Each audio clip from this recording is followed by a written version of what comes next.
श्री क्षेत्र शेगाव निवासी श्री संत गजानन महाराजांची पालखी टाळ मृदुंगाचा गजर करत विठ्ठल नामाच्या स्वराने पूजन प्रशालेच्या प्रांगणात आगमन झाली। संस्थेने पालखीच्या स्वागतासाठी जय्यत तयारी केली। प्रशालेच्या विद्यार्थ्यांनी व शिक्षकांनी शाळेच्या मुख्य प्रवेशद्वारापासून वेगवेगळ्या रंगांनी रांगोळी काढून सजविले। रांगोळी व फुलांच्या पायघड्या घातल्या। पद्मशाली शिक्षण संस्थेने पालखी आगमन झाल्यानंतर पालखीचे भव्य स्वागत करून संस्थेचे अध्यक्ष ॲडव्होकेट श्रीनिवास कॅदम, सचिव दशरथ गोप, उपाध्यक्ष प्राध्यापक श्रीनिवास कोंडी, सहसचिव मल्लिकार्जुन सरगम व खजिनदार गोवर्धन कमटम यांच्या हस्ते पालखीचे स्वागत करून श्री संतांचे मनोभावे पूजन करून दर्शन घेतले। तसेच यावेळी सोलापूर शहर मध्यचे आमदार देवेंद्र कोठे हे सपत्नीक उपस्थित राहून पालखीचे दर्शन घेतले। यंदा पालखी आगमनाचे 57वे वर्ष होते। प्रशालेच्या प्रांगणात स्वागतासाठी प्रशालेचे बँड पथक सज्ज झाले। संध्याकाळी दर्शनासाठी भाविकांची मोठी गर्दी झालेली होती। माऊलींच्या टाळ मृदुंगांनी संपूर्ण परिसर दुमदुमून गेले। वारकरी संप्रदाय व भगव्या फटाकांनी परिसर फुलून गेले। यावेळी संस्थेचे विश्वस्त दिनेश यन्नम, मधुकर कट्टा, सुसंगीता इंदापुरे, विजयकुमार गुल्लापल्ली, गणेश गुज्जा, प्रभाकर आरकाल, श्रीनिवास गड्डम, नरेश श्रीराम, अंबादास गज्जम, श्रीनिवास पाकायल व संस्थेचे माजी अध्यक्ष काशीनाथ गड्डम, ज्येष्ठ माजी नगरसेवक रामचंद्र जन्नू, माजी नगरसेवक सौ कुमुदिनी अंकारम, यशवंत इंदापुरे, प्राचार्य युवराज मेठे, उपप्राचार्य अनिल लिंबाळकर, उपमुख्याध्यापक मधुकर धर्मसाले, पर्यवेक्षक दत्तात्रय मेरगू, मल्लिकार्जुन झोकारे, श्रीमती प्रणिता सामल तसेच प्रशाला व कनिष्ठ महाविद्यालयाचे सर्व शिक्षक, शिक्षकेतर कर्मचारी आदी उपस्थित होते। त्यांचं झालं की मग सर येतात त्यांचं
हो थांबा थांबा हात काढा ना तुम्ही हात काढा सर हात काढा जरा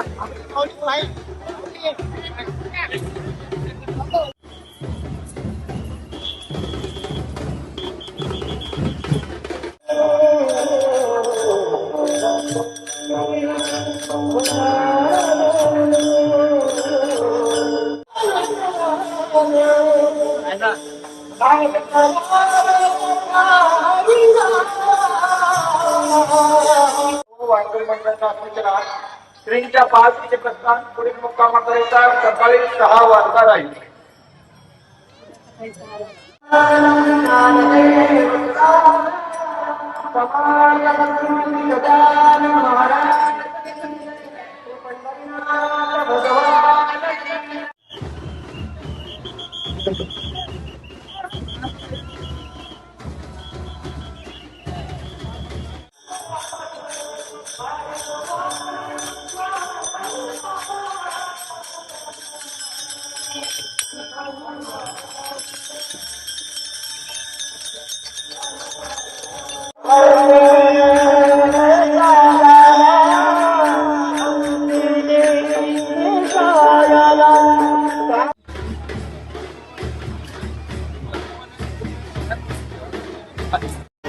एक मिनिट सर.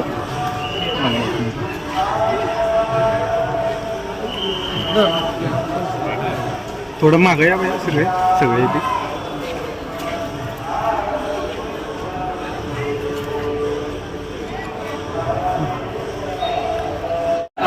वर्षाची परंपरा आहे आपल्या संस्थेमध्ये गजाननाची पालखी येते. संपूर्ण महाराष्ट्राचे श्रद्धास्थान असलेले शेगावचे श्री गजानन महाराजांची पालखी पंढरपूरला एकादशीच्या वारीनिमित्त जात असताना सोलापूर शहरातनं या पालखीचा प्रवास होत असतो. पहिल्या दिवसाचा मुक्काम पूर्व भागातील पद्मशाली शिक्षण संस्थेच्या या प्रांगणात मागील 57 वर्षापासून या ठिकाणी होत असतो. संपूर्ण पूर्व भागाच नाही तर सोलापूर शहर जिल्ह्यातले लोक आवर्जून या ठिकाणी दर्शनाला येत असतात. मी मागील वर्षी आलेलो, यावेळेस आमचे साहेबांनी सुद्धा सांगितलं की आपण आवर्जून या ठिकाणी दर्शनाला यावं. सपत्नीक मी दर्शनाला याच्यावर आलो, मनोभावे प्रार्थना केली आणि मला मनापासून पद्मशाली शिक्षण संस्थेचंही कौतुक करायचं आहे की आपण मागील अनेक वर्ष अनेक दशकं महाराजांची सेवा अतिशय मनोभावाने सगळेजण करतात. सर्व शिक्षण संस्थेचे संचालक मंडळ असतील, पदाधिकारी असतील, इथं काम करणारा प्रत्येक व्यक्ती अगदी विद्यार्थ्यांपासून पालकांपासून सगळेजण मनोभावे गजानन महाराजांच्या सेवेसाठी या ठिकाणी मागील अनेक दिवसापासून कार्यरत असतात, सज्ज असतात आणि चांगली सोय या ठिकाणी शिक्षण संस्थेच्या वतीने करण्यात येते. आणि विशेषतः मला गजानन महाराजांच्या पालखीचे मनापासून खूप कौतुक करावंसं वाटतं. प्रचंड शिस्त, स्वच्छता सुद्धा देवस्थानच्या वतीने या ठिकाणी हे करत असते. येणाऱ्या काळात या ठिकाणी कायमस्वरूपी शौचालयाची व्यवस्था असेल किंवा आंघोळीसाठी भक्तांच्या सोय व्हावी अशी भूमिका इथल्या सगळ्या भक्तांच्या, विशेषतः गोपसाहेबांची सुद्धा सातत्याने त्या अनुषंगाने मागणी आहे. मागच्या वर्षी पालकमंत्री जयकुमार गोरेभाऊ यांनी आल्यानंतर सुद्धा आश्वासित केलं होतं. निश्चितच मी गोरेभाऊंना बोलून आपल्या या प्रांगणामध्ये या सगळ्या भक्तांना जे अनेक वर्षापासून या ठिकाणी येतात त्यांची स्वच्छतेची, शौचालयाची आणि स्नानगृहाची व्यवस्था कायमस्वरूपी करण्यासाठी आम्ही प्रयत्नशील आहोत. गजानन महाराज शेगाव यांची पालखी 57 वर्षी या शाळेत आगमन होत आहे. त्या शाळेचा माजी विद्यार्थीपासून गेले 40 दशके मी या पालखीचं स्वागत म्हणा, मी माझ्या लहानपणापासून म्हणा, एक भावनिक श्रद्धा यावर आहे. सेवा म्हणा, आता सेवा करण्याची संधीही भेटली होते.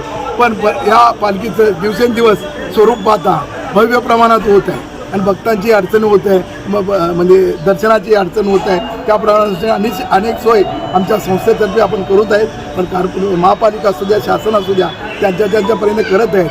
मी मागील 3-4 दशकापासून बघत आहे की पंतप्रधानांच्या म्हणण्यानुसार स्वच्छ भारत अभियानाअंतर्गत शौचालयाची आणि विशेषतः स्नानगृहाची आज वारकरी 700 किलोमीटरवर येतात पण आज मैदान पहिल्यासारखं परिस्थिती राहिली नाही. शाखा अनेक वाढलेल्या आहे, पण स्थानगृह कारण वास्तविक आता शाळेत कमी असते, तरी शौचालयसुद्धा लिमिटेडच असते. पण एका वेळी 700 जणांना आंघोळ करायचं असेल, पहाटे 2 वाजता त्यांना उठावं लागतं. म्हणजे 6 वाजता जायचं असलं तर, आणि स्थानगृहाचे असू द्या, शौचालयाचे असू द्या. या अनुषंगाने मी माझ्या एक विचारांती असं आलं की शौचालय कायमस्वरूपी आपण करावं यासाठी, पण मोठी हे निधी लागणार आहे. संस्थेची आहे नाही परिस्थिती असलं तरी आम्ही गेल्या वर्षी माननीय देवेंद्रदादा कोटेकडे आमदार म्हणून आपले पहिल्यांदा निवडून आले. दादा काय आपले संस्थेचेच आहेत, आपलेच आहे, त्यामुळे मागणी करणं असं म्हणणं चुकीचं आहे. त्यामुळे हक्काची गोष्ट आहे की त्यांना पण पटलेलं आहे उघड्यावर म्हणजे आंघोळ केलं तरी शौचालय पहिलं म्हणजे शौचालय सोय करण्यासाठी एक प्रपोजल दाखल केलं. दादा त्याचं पाठपुरावा केलेत, पण काही तांत्रिक अडचणी निर्माण झालेत. ते तांत्रिक अडचण मी दादाला परवा मी सांगितलं, त्यांच्या लक्षात आलेलं आहे. त्यामुळे निवेदन बी आता तयार केलेलं आहे की PWDने 3 मजलीच्या स्थानगृह एकावेळी 80 लोक म्हणजे 2 तासात त्यांचं आंघोळ व्हावं आणि शौचालय सर्व पूर्ण व्हावं. या अनुषंगाने कायमस्वरूपी आज काय पालखी आपण म्हाताऱ्या होत आहे, पण पालखी काय यायचं बंद होणार नाही. आपण येतो जातो, पण ते कायमस्वरूपी सोलापुरात विशेषतः 800 किलोमीटरवरनं शेगाववरनं सोलापूर शहरात यावं ही आपल्या भाग्याची गोष्ट आहे, आणि या स्थानात यावं ही आपल्या भाग्याची गोष्ट आहे. हे असं समजून मी माननीय विशेष करून माननीय देवेंद्रदादांना व पालकमंत्र्यांना विनंती करतो की त्यांनी खास DPDC म्हणून रक्कम तरतूद करू शकते. खास बाब म्हणून आपले साहेब आमदार साहेब मुख्यमंत्र्यांपाशी शब्द घातले की त्याचा शब्द नाही, आमच्याही शब्दाला मान राहील असं समजून मी या संस्थेच्या सर्व पदाधिकाऱ्यांना विनंती करतो की दादा हे चिरकाल होईल की एक आठवण राहील की सोलापूर शहरात एका वेळेमध्ये पालखी व्हायचं असं सोय होईल. त्यामुळे आपण या सोयीसाठी अग्रगण्य आमची मागणी आहे. इथं स्वार्थ आहे आणि परमार्थ पण आहे, एवढं लक्षात ठेवून जय गजानन गणागणात बोलते. आता सोलापूरकरांसाठी गुड न्यूज. आंध्र प्रदेश आणि तेलंगणातील प्रतिष्ठित श्री रुद्रा पूजा स्टोअर आता प्रथमच महाराष्ट्रात सोलापुरात 10 जून 2026 पासून आपल्या सेवेत. आपल्या दैनंदिन पूजा, धार्मिक विधी आणि सण उत्सवांसाठी लागणारे सर्व दर्जेदार पूजा साहित्य आता एकाच छताखाली उपलब्ध. सर्व पूजा साहित्यावर 50% पर्यंत आकर्षक सवलत. आजच आमच्या स्टोअरला भेट द्या आणि या मेगा ऑफरचा अवश्य लाभ घ्या. पत्ता शॉप क्रमांक 3, 70 फूट रोड, साईबाबा चौक, वननेस मोबाईल शॉपी जवळ, सोलापूर. प्रोप्रायटर श्रीनिवास कुरापटी. संपर्क 9175 87 03 68. श्री रुद्रा पूजा स्टोअर. विश्वास, गुणवत्ता आणि परंपरेचा संगम.